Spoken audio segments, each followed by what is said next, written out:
हिमांशु द्विवेदी और स्वागत है आपका हमारी खास पेशकश सार्थक संवाद में। सार्थक संवाद के तहत आज का यह संवाद खासा महत्वपूर्ण है। महत्वपूर्ण इसलिए कि यह किसी एक व्यक्ति विशेष के साथ बातचीत नहीं है, बल्कि इस राज्य के 5 साल के भविष्य के संदर्भ में बातचीत है। हमारे साथ छत्तीसगढ़ के वित्त मंत्री ओपी चौधरी जी इस समय मौजूद हैं। ओपी चौधरी जी ने आज विष्णुदेव साय सरकार के अगले 5 साल के कामकाज को अपने बजट के माध्यम से प्रस्तुत किया है। बताने की कोशिश की है कि जिस भरोसे के साथ जनता ने भारतीय जनता पार्टी और सरकार को अस्तित्व में लाया है, वो आने वाले समय में उनके साथ क्या कुछ करने वाली है। ओपी चौधरी आज 1 घंटा 24 मिनट धारा प्रवाह बोले और 1 घंटे 24 मिनट में उन्होंने केवल 5 साल के लिए बात नहीं की, उन्होंने अगले 25 साल के लिए भी बात की। उन्होंने बताने की कोशिश की कि देश जिस दिशा में जा रहा है उसमें छत्तीसगढ़ क्या भूमिका निभाने जा रहा है। पर उसी बात को विस्तार देने के लिए इस समय प्रदेश के वित्त मंत्री ओपी चौधरी जी हमारे साथ हैं। तो चौधरी साहब, आपका बहुत बहुत स्वागत जी। धन्यवाद, जय जोहार। और शुरुआत इसी से करते हैं। कभी प्रशासनिक अधिकारी रहा हुआ शख्स जब वित्त मंत्री के ओहदे पर पहुंचा और पहली शुरू बजट के संदर्भ में आई तो कितने दबाव के साथ थे चौधरी जी? ऐसा दबाव तो मैं किसी चीज में महसूस नहीं करता हूँ जी, बट जिम्मेदारी बड़ी थी निश्चित रूप से, और उससे गंभीरता से निभाने का कोई भी जिम्मेदारी को मैं प्रयास जरूर करता हूँ। और हमारी सरकार के गठन होने के बाद मंत्रियों के शपथ ग्रहण और पोर्टफोलियो डिस्ट्रीब्यूशन होने के बाद बहुत कम समय मिला था, तो इस पे हमने पूरी कोशिश की कि हम इतना बड़ा जनादेश जो छत्तीसगढ़ की जनता जनार्दन ने दिया है और इतना बड़ा काम और इतनी बड़ी जिम्मेदारी सौंपी, उसके साथ न्याय कर सकें। इसके लिए पिछले 1.5 महीनों से वित्त विभाग की पूरी टीम ने और हम सब लोगों ने बड़ी मेहनत की। आप कह रहे दबाव महसूस नहीं करता? जिस पार्टी का नेता नरेंद्र मोदी जैसा शख्स हो, देश का प्रधानमंत्री नरेंद्र मोदी हो, उसमें एक राज्य का वित्त मंत्री कहे कि मैं दबाव महसूस नहीं करता, थोड़ा अचरज हो रहा है। जी, एक्चुअली दबाव महसूस करके काम करेंगे तो काम और बिगड़ेगा, एनर्जी कम होगी। इसलिए कूल रहकर, कंपोज्ड रहकर, पूरी गंभीरता होनी चाहिए, कैजुअल अप्रोच नहीं होना चाहिए, और तभी हम नरेंद्र मोदी जी की पार्टी में काम कर सकते हैं। बट दबाव लेकर तो एनर्जी और कम हो जाएगी। तो जब बजट तैयार कर रहे थे तो क्या देख रहे थे? मोदी जी को कैसा लगेगा, राज्य की जनता को कैसा लगेगा, विष्णुदेव साय जी को कैसा लगेगा, या किसको कैसा लगेगा? इस संदर्भ में चौधरी जी ने प्राथमिकताएं कैसे तय की? जो आपने कहा कि मोदी जी को कैसा लगेगा, विष्णुदेव साय जी को कैसा लगेगा, ये छत्तीसगढ़ की जनता जनार्दन को कैसा लगेगा, इन तीनों बातों में मुझे कोई बहुत विभेद नजर नहीं आता है।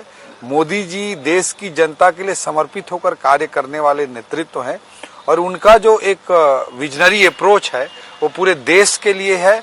और मैं मानता हूं कि इतना बड़ा लीडर जब पूरे देश में काम कर रहा है, और उसमें हमारी पीढ़ी को मैं सौभाग्यशाली मानता हूं कि न केवल मोदी जी को काम करते हुए देख पा रही है, और उसमें कहीं ना कहीं अपना कंट्रीब्यूशन भी, अपनी सहभागिता भी निभा पा रही है।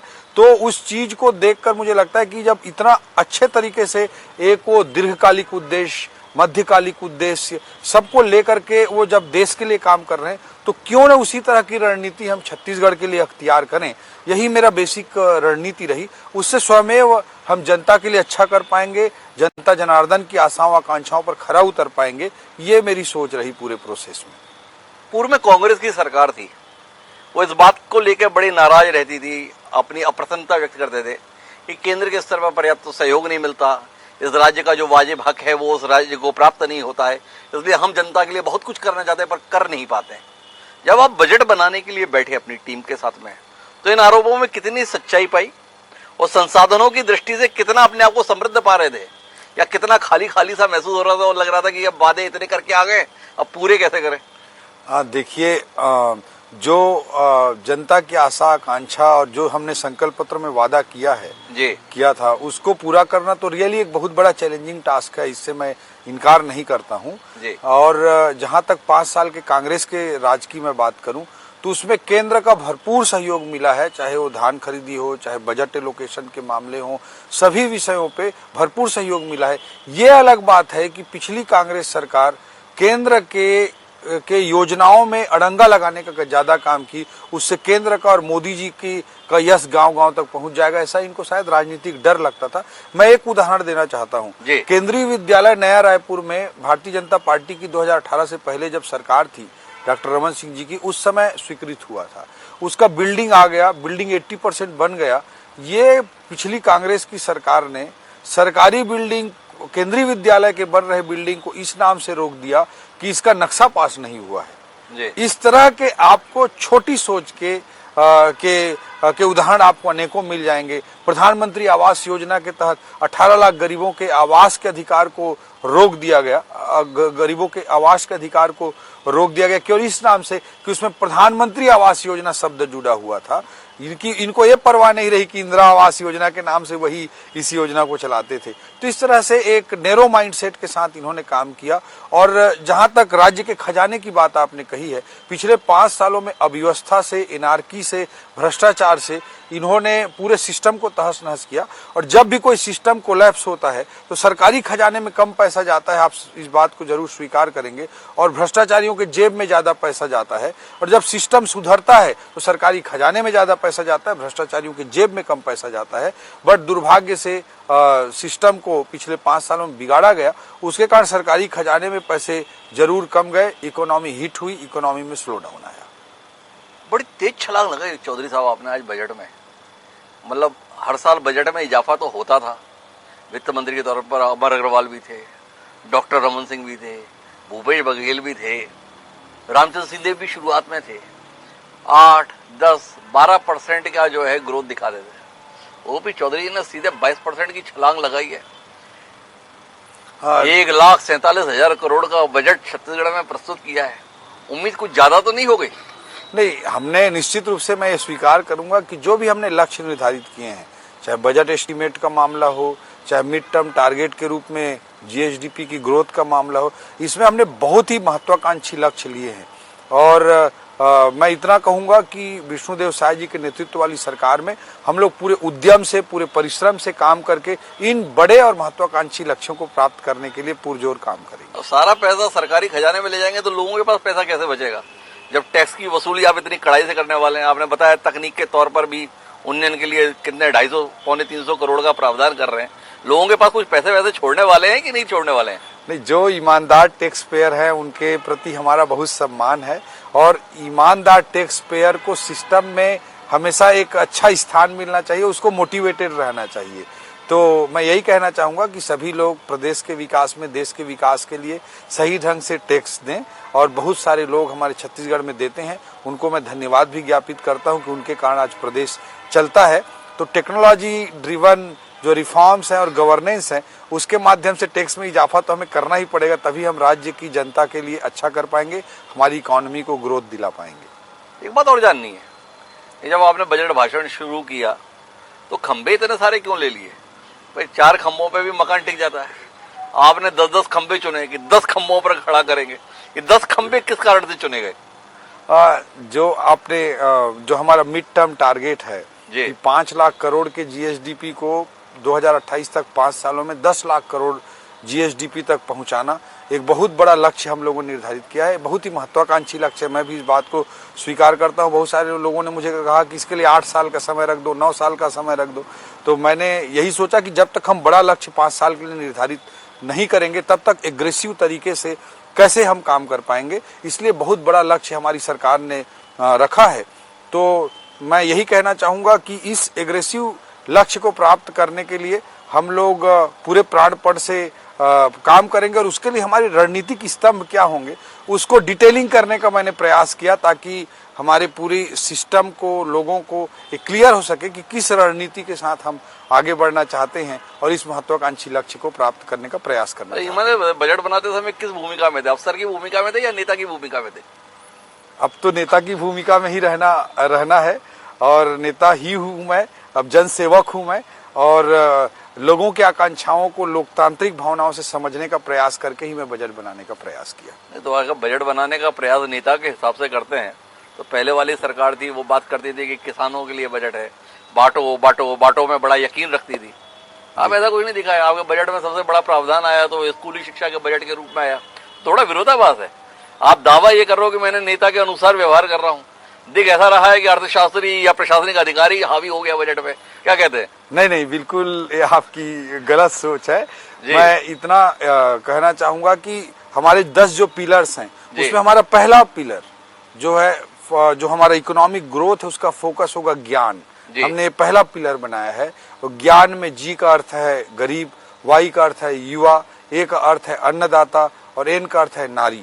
मोदी जी की जो विजनरी नजर है समाज को इन स्वरूपों में देखती है और इनके वेलफेयर स्कीम के लिए सबसे ज्यादा हमारा कमिटमेंट इस बजट में रहा है। हमने इस बजट में जो ग्रेट सीजी का कॉन्सेप्ट लाया उसमें भी पहला वर्ड जो जी है उसका अर्थ गारंटी ही है। तो मैं आपको बताना चाहूंगा जैसे गरीबों के आवास के लिए 8,369 करोड़ का प्रावधान, कृषक उन्नति योजना के लिए 10,000 करोड़ का रुपए का प्रावधान, महतारी वंदन योजना के लिए 3,000 करोड़ रुपए का प्रावधान, मुख्यमंत्री खाद्यान्न सुरक्षा योजना के लिए 3,400 करोड़ रुपए का प्रावधान।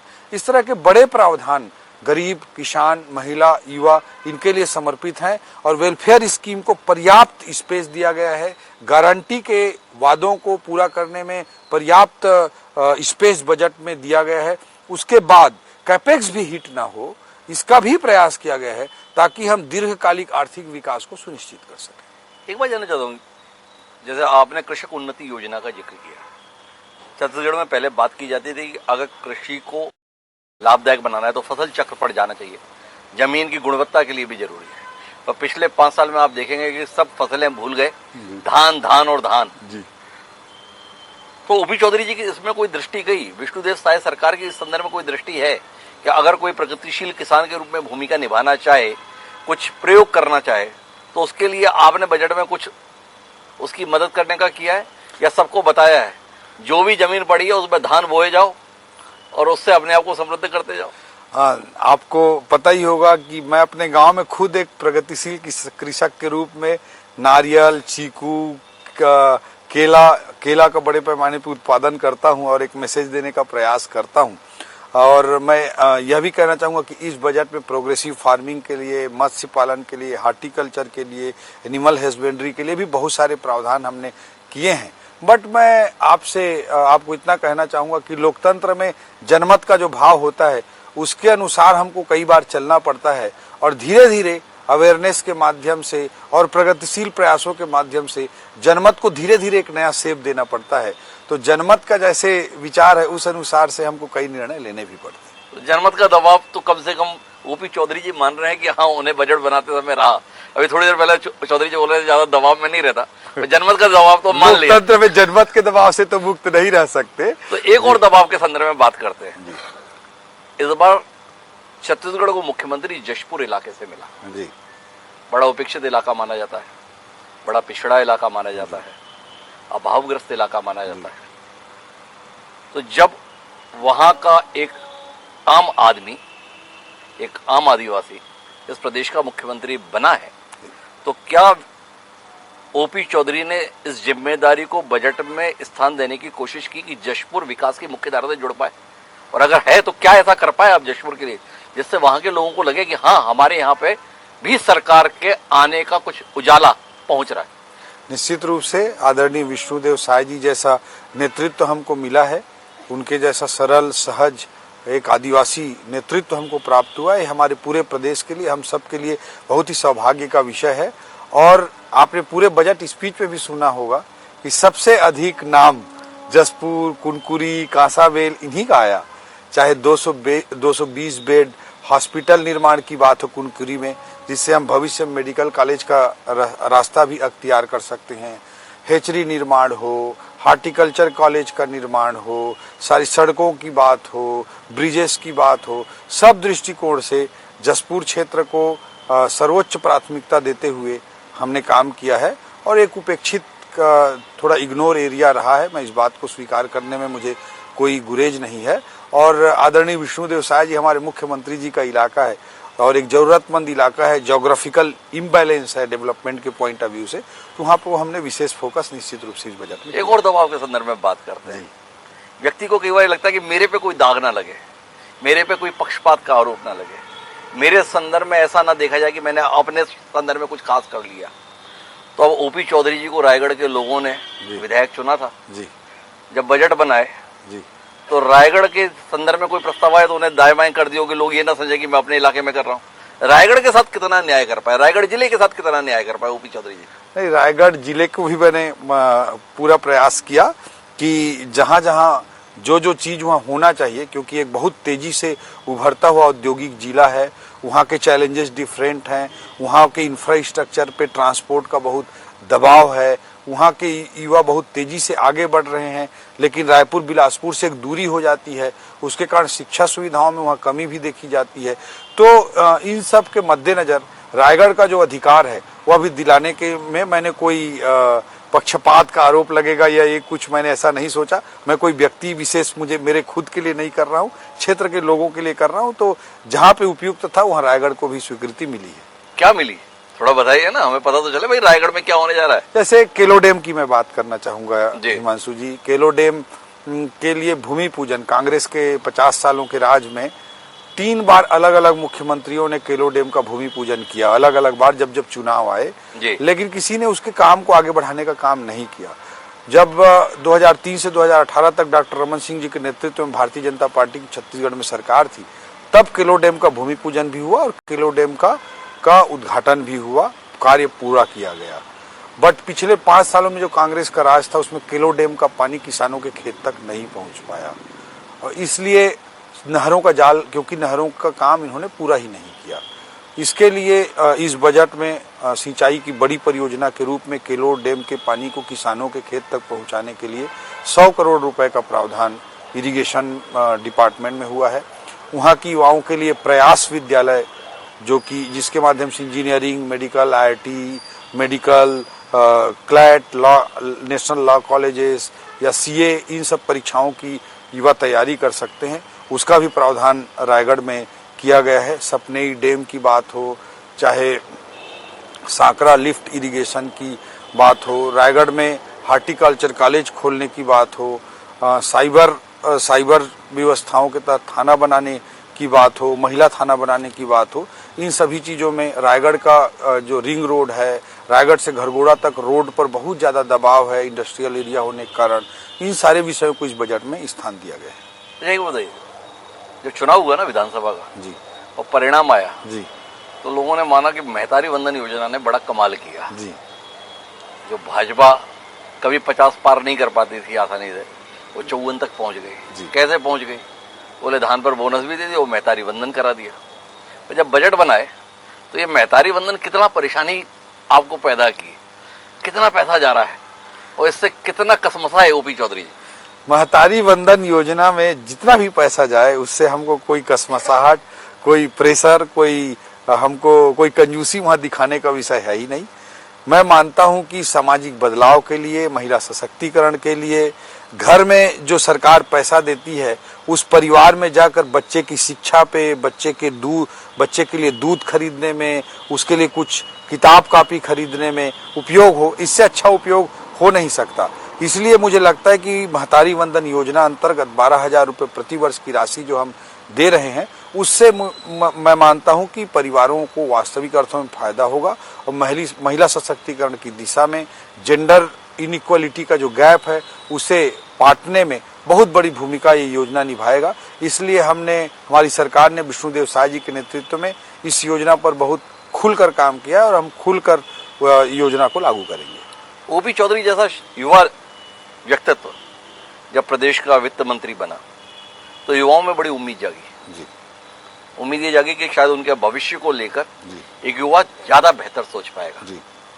इस बजट के प्रावधानों के माध्यम से OP चौधरी कुछ रोशनी देंगे कि युवाओं के संदर्भ में इसमें क्या ऐसे प्रावधान है जिसको लेकर आश्वस्त हो सकता है कि उसका भविष्य सुखद है? जैसे मैं कुछ एक्सपेरिमेंट्स का उदाहरण देना चाहूंगा। जैसे नालंदा परिसर NIT के बगल में रायपुर में बना है जी। इतना अच्छा प्रोजेक्ट रहा कि हजारों युवाओं को इससे लाभ मिला और आज 3,000 से अधिक युवा उसमें वेटिंग लाइन पे वहां मेंबरशिप लेने के लिए लगे हुए हैं। इतना युवाओं को उनके भविष्य में एक छलांग लगाने के लिए एक टेकऑफ पॉइंट, एक टेकऑफ प्लेटफॉर्म देने का काम ये नालंदा जैसे प्रोजेक्ट करते हैं।